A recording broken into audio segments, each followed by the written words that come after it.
بسم اللہ الرحمن الرحیم۔ السلام علیکم ناظرین، آپ یوٹیوب چینل دیکھ رہے ہیں، میں عمران خان ہوں۔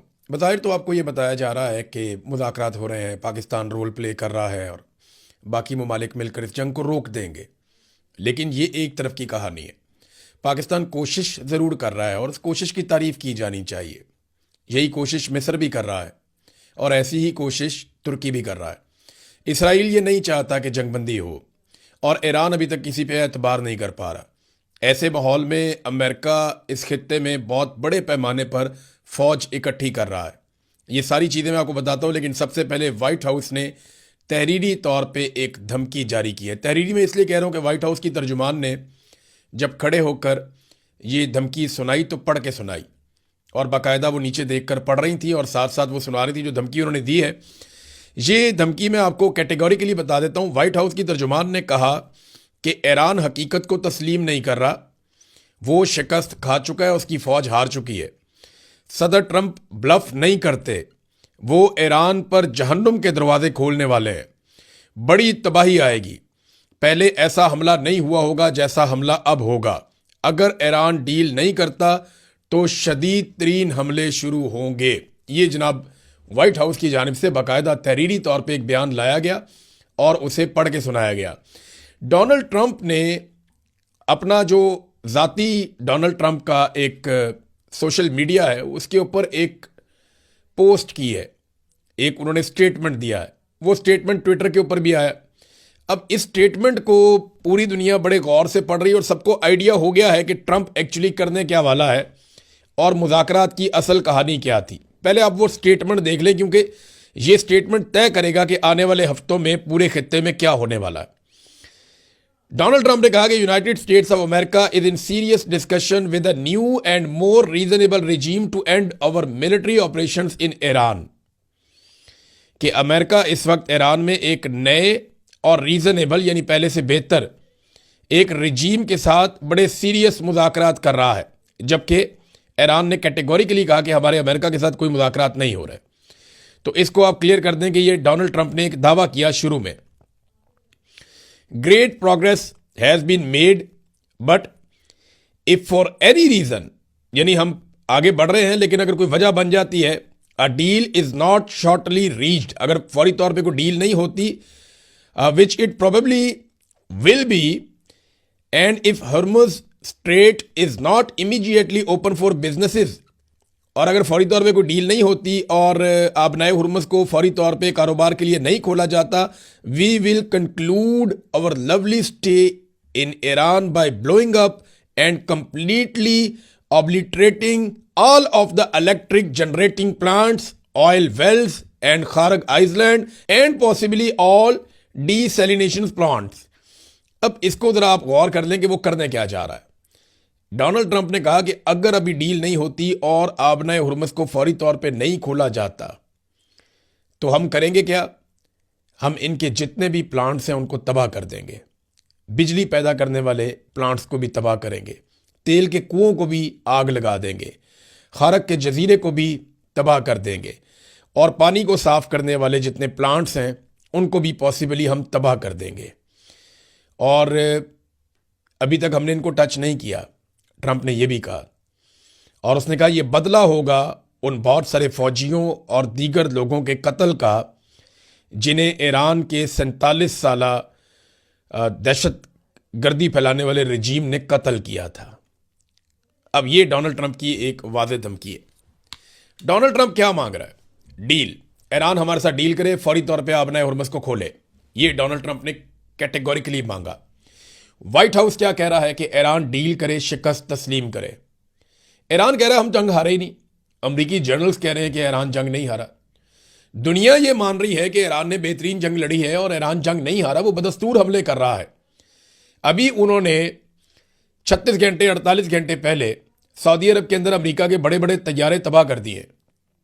روزانہ کی بنیاد پہ وہ امریکہ کو کوئی نہ کوئی نیا ایک سرپرائز دے دیتے ہیں، لیکن اس کے باوجود امریکہ لگاتار کہہ رہا ہے کہ شکست تسلیم کرو، ہار مان لو اور ہمارے ساتھ ڈیل کر لو اور ہمارے مطالبات تسلیم کرو۔ دیکھیں، جنگ میں جو مطالبات آپ نہیں منوا پا رہے وہ آپ ٹیبل کے اوپر تو منوا ہی نہیں پائیں گے، یہ تو سوال ہی پیدا نہیں ہوتا، یہ کامن سینس اس بات کو نہیں مانتی۔ ایک طرف ڈونلڈ ٹرمپ یہ دعوے کر رہا ہے کہ جی مذاکرات ہو رہے ہیں, پاکستان بات چیت کر رہا ہے. دیکھیں پاکستان جو بات چیت کر رہا ہے وہ کوئی امریکہ کی محبت میں نہیں کر رہا.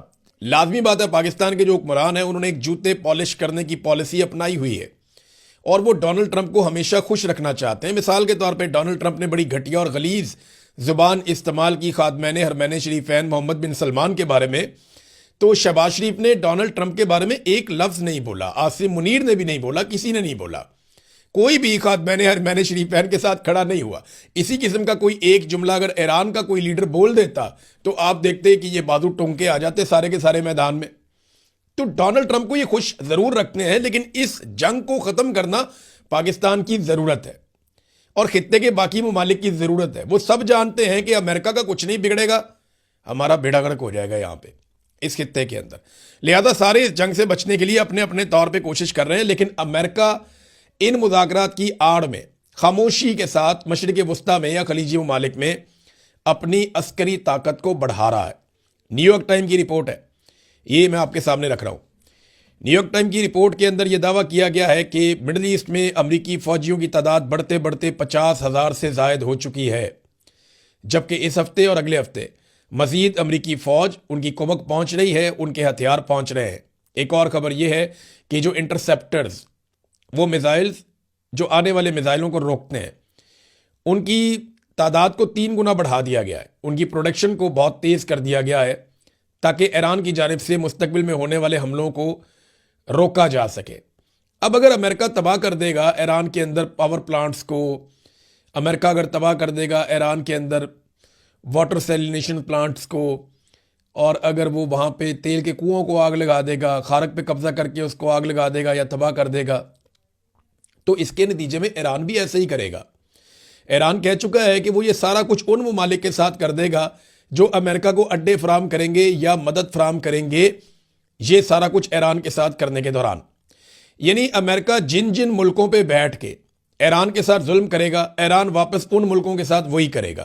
یہ ایران نے کیٹیگوریکلی کہا ہوا ہے. تو کیا عرب ممالک اس کے لیے تیار ہیں؟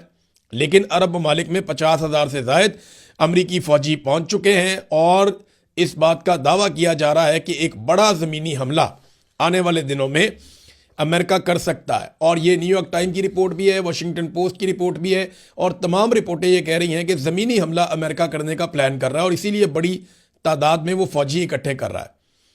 تو کیا یہ ممکن ہوگا امریکہ کے لیے کہ ایران میں چلے جائیں اپنی فوج کو لے کر اور وہاں سے پھر نکل بھی آئیں اپنے ٹائم پہ؟ دیکھیں ایران میں گھسنے کا رستہ تو آسان ہے, لیکن وہاں سے آپ نکلیں گے کب, یہ فیصلہ تو پھر ایران کی عوام اور وہاں کی فوج کرے گی.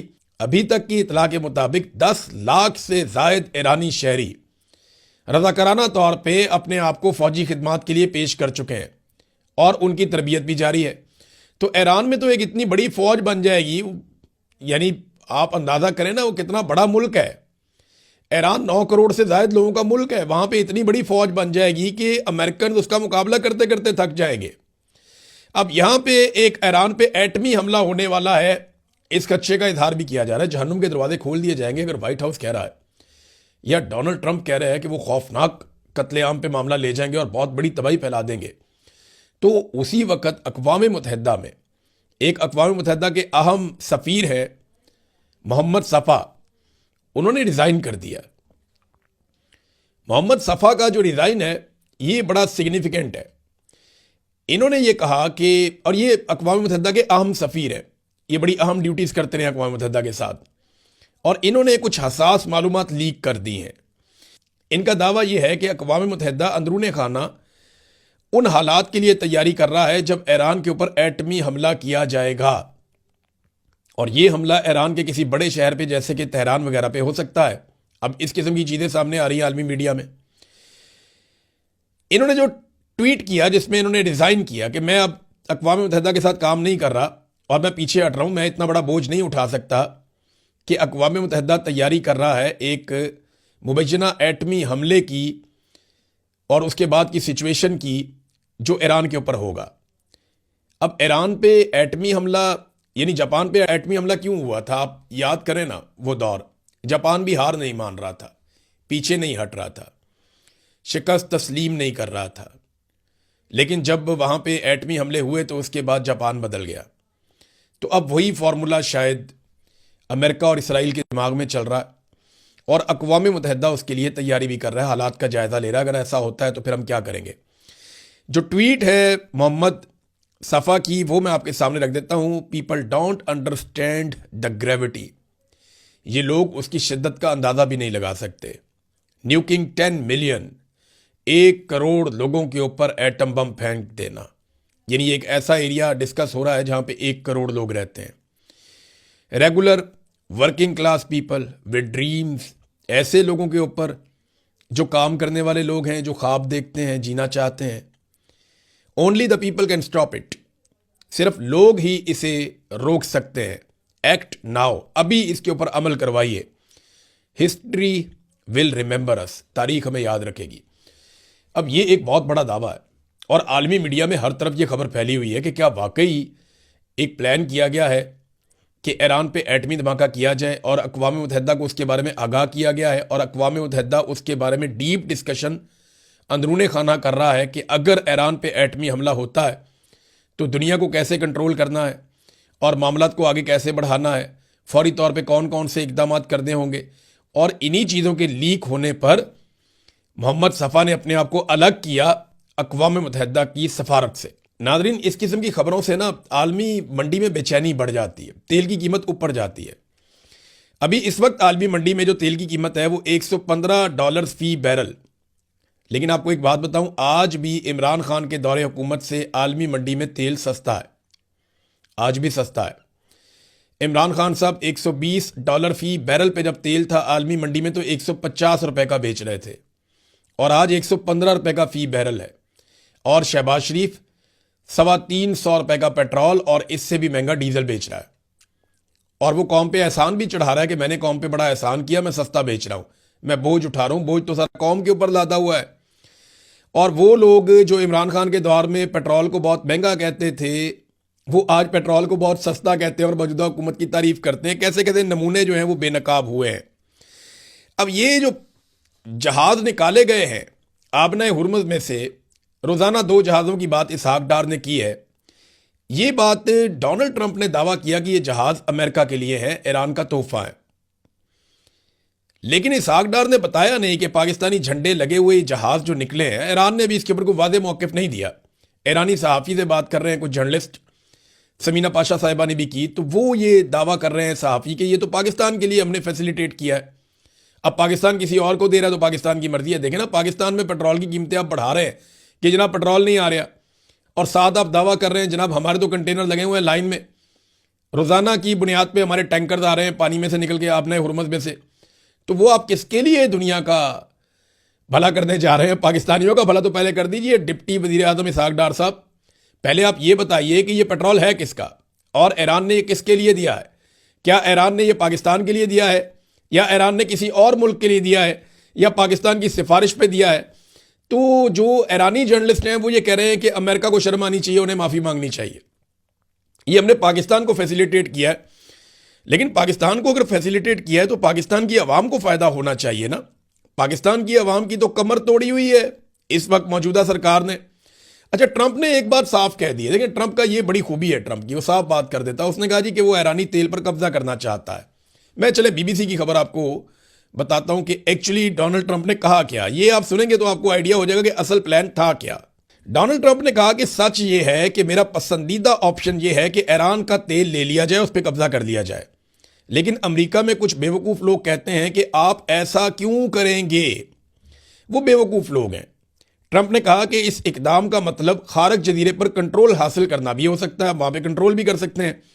تو آپ ڈونلڈ ٹرمپ کی خواہش چیک کریں نا کہ خارق جزیرے پہ قبضہ کر لو، اس کو تباہ کر دو، ایرانی تیل کے اوپر قبضہ کر لو. دیکھیں، جب عراق کے اوپر امریکہ نے قبضہ کیا تھا تب کہا گیا تھا کہ کیمیائی ہتھیار ہے. اس بہانے آئے لڑائی کی، تیل پہ قبضہ کر لیا. پچھلے 25 سال سے وہاں کا تیل بیچ رہے ہیں. پھر اسی طرح لیبیا میں کیا گیا، الزامات کچھ اور تھے، اٹیک کیا گیا، کرنل قذافی کو باہر کیا گیا اور قبضہ کر لیا گیا. اب بڑی بڑی ریفائنریز ان کے کنٹرول میں امریکن کمپنیوں کے. یہی کچھ جو ہے وہ وینزویلا میں کیا گیا.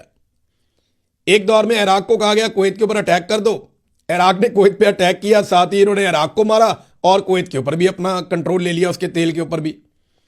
جو عرب ممالک ہیں ان کا جو تیل نکلتا ہے اس کے اوپر بھی امریکہ کا کنٹرول رہتا ہے. اب وینزویلا میں الزامات کیا تھے کہ جناب یہ اسمگلنگ کرتے ہیں، ان کے اوپر اسمگلنگ کے پرچے ہیں، مقدمات ہیں، ان کو نہیں چھوڑنا، ان کا صدر اٹھا کے لے گئے اور بعد میں تیل پہ قبضہ کر لیا۔ ڈونلڈ ٹرمپ نے اپنے منہ سے کہا جی تیل چاہیے تھا، اور یہاں پہ اب ایران کی لڑائی میں بھی ڈونلڈ ٹرمپ کے منہ سے نکل گیا جناب تیل چاہیے۔ یہ جو خارق جزیرے والا معاملہ نا، یہ نیا نہیں ہے، یہ خارق جزیرے والا معاملہ بہت پرانا ہے۔ 1980 سے 1988 کے درمیان ایران عراق وار چل رہی تھی، اس دور میں بطور ایک کاروباری شخصیت ڈونلڈ ٹرمپ نے انٹرویو دیا تھا، یہ آج سے 40 سال پرانی بات ہے، اور تب بھی ڈونلڈ ٹرمپ نے کہا تھا گارڈین اخبار کو انٹرویو دیتے ہوئے کہ اگر ایران نے امریکی ٹکانوں پر حملہ کیا تو جزیرہ خارق پر قبضہ کر لیا جائے گا۔ یعنی اس دور میں بھی ڈونلڈ ٹرمپ کے دماغ میں یہی بات چل رہی تھی کہ خارق جزیرے پہ قبضہ کیا جائے۔ پرانا خواب ہے، ایسا نہیں ہے کہ ڈونلڈ ٹرمپ پہلی مرتبہ اس جزیرے کو جانتا ہے، ڈونلڈ ٹرمپ کو بہت پرانا پتہ ہے کہ یہ جزیرہ کیا ہے، اس کی اہمیت کیا ہے، اور اس پہ قبضہ کرنا کتنا بڑا فائدہ ہو سکتا ہے۔ 40 سال پرانی کہانی، آپ اندازہ کریں۔ ناظرین، دوسری جانب ایران بھی لگاتار حملے کر رہا ہے، اور ایران اپنے ہتھیار بھی جمع کر رہا ہے، اپنی توانائیاں بھی اکٹھی کر رہا ہے کہ اگر بڑا حملہ کیا جائے تو ایران بھی بڑا جواب دے گا۔ گزشتہ روز اسرائیل اور امریکہ نے ایران میں بمباری کی، ان کے جو پاور سٹیشنز ہیں ان پہ اٹیک کیا، تو تہران کا ایک بڑا حصہ اندھیرے میں ڈوب گیا۔ اب اس کے جواب میں تہران نے پہلے تو ریکور کیا اپنی بجلی کو۔ میں نے آپ کو بتایا تھا کہ ایران کا بجلی کا نظام جو ہے سینٹرلائز نہیں ہے، آپ پورے ایران کی بجلی بند نہیں کر سکتے، وہ اپنی بجلی بحال کر لیں گے، اور انہوں نے اپنی بجلی بحال کر لی چند گھنٹوں کے بعد۔ اور اس کے جواب میں ایران نے ہیفا آئل ریفائنری جو اسرائیل میں ہے اس کو تباہ کر دیا، اس پہ بہت بمباری کی ہے، پوری تباہ تو نہیں ہوئی لیکن اس کا ایک پورشن جو ہے وہاں پہ آگ لگی ہوئی ہے ابھی تک، اور ہیفا پہ انہوں نے واپس اٹیک کر دیا۔ کویت کے اندر انہوں نے اٹیک کیا، کویت میں ایک ڈی سیلینیشن پلانٹ ہے، اس کو جزوی طور پہ تباہ کیا، ایک بھارتی شخص بھی وہاں پہ جاں بحق ہو گیا۔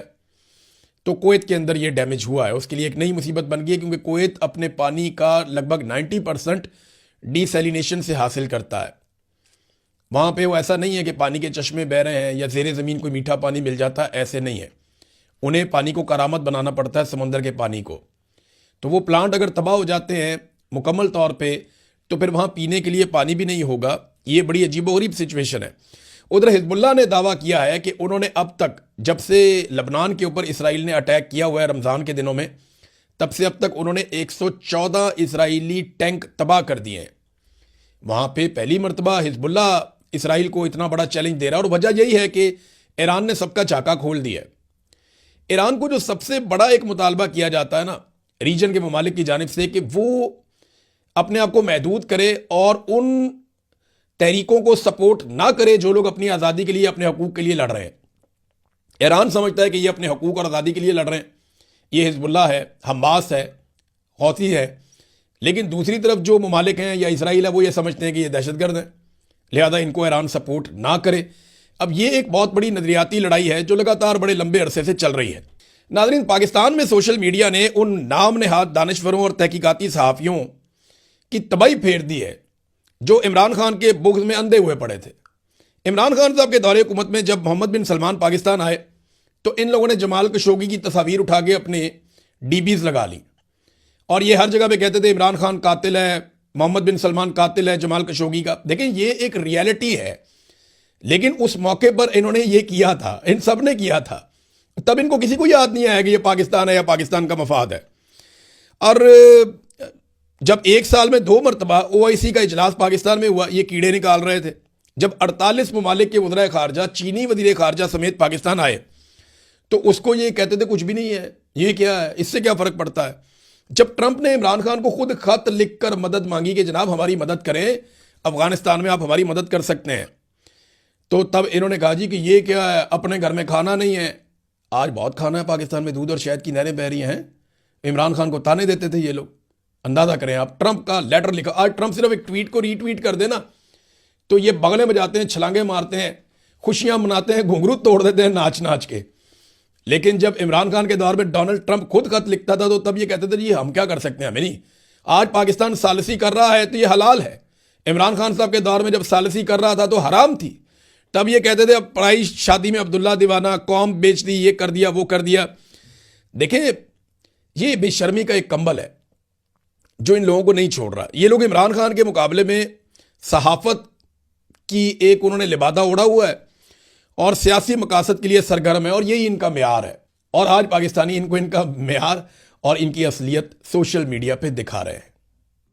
دیکھیں، میں پھر بھی جاتے جاتے ایک بات کہوں گا، پاکستان اگر کوئی اچھا رول پلے کر پائے اور اس جنگ کو روک پائے جس کے امکانات کم ہیں، تو یہ ایک بڑی کامیابی ہوگی، اور جو اس کو کرے گا اس کو کریڈٹ بھی ملنا چاہیے۔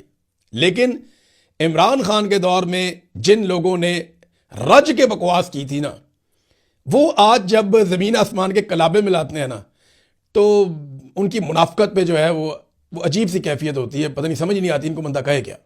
اب تک کے لیے اتنے، اپنا خیال رکھیے گا، اپنے اس چینل کا بھی۔ اللہ حافظ۔